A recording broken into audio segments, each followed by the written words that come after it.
And Christina, the San Diego Zoo, also Safari Park, definitely a gem right here in America's finest city. But it also costs so much money just to maintain, also operate. But starting today, effective today, yes, some employees will be furloughed, and the zoo's whole goal mission is to bring them back once everything, let's say, is normal again, financially stable. Let's get you the video so I can tell you the first time in the zoo's first 103-year history.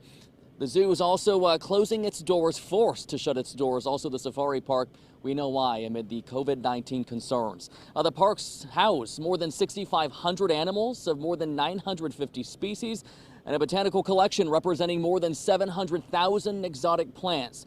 We know zoo workers who provide essential care for wildlife and maintaining core functions at the parks will not be furloughed. Now, this does come after local congressional representatives have asked federal leaders to include the zoo in the next round of stimulus relief for the country.